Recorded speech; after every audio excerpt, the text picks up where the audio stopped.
DSU অ্যানিমেশনের পক্ষ থেকে। গল্পের নাম বর্ষার দিনে গোপালের লীলা। এক ছিল ছোট্ট গ্রাম, নাম তার বামুনডাঙ্গা।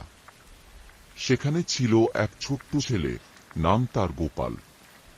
সে খুব দুষ্টু, কিন্তু খুব ভালো মনের মানুষ। বর্ষা এলো, আকাশ ভরা মেঘ, চারপাশে বৃষ্টি ঝরছে। গোপাল সকালে ঘুম থেকে উঠে দৌড়ে বাইরে গেল।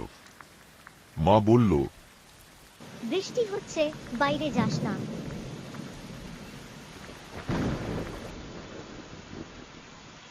কিন্তু গোপাল হেসে বলল,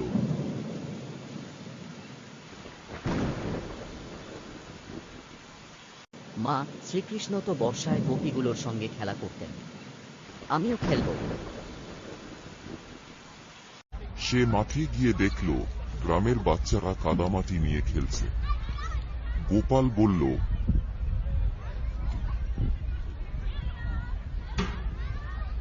আচ্ছা, আজ আমরা শ্রীকৃষ্ণের মতো কাঁদার রাজ্য বানাবো, আর আমি হব গোপালের মতো রাজা।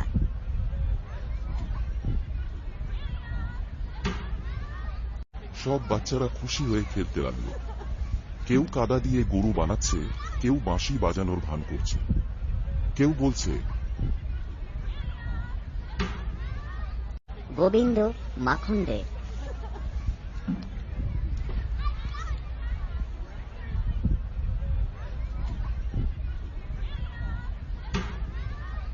হঠাৎ মেঘ গর্জন করল। সবাই একটু ভয় পেল। গোপাল বলল, ভয় পেও না, শ্রীকৃষ্ণ আমাদের রক্ষা করবেন। আসল বর্ষা তো তাঁর আশীর্বাদ।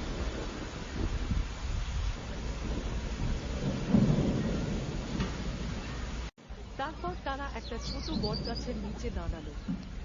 সবাই মিলে শ্লোক বলল, জয় শ্রীকৃষ্ণ, জয় গোপাল। সন্ধ্যায় সবাই বাড়ি ফিরে এলো। মা গরম খিচুড়ি, ঘি আর দই দিল। গোপাল মনে মনে বলল, বৃষ্টি মানেই শুধু খেলা নয়, প্রভুর শরণও।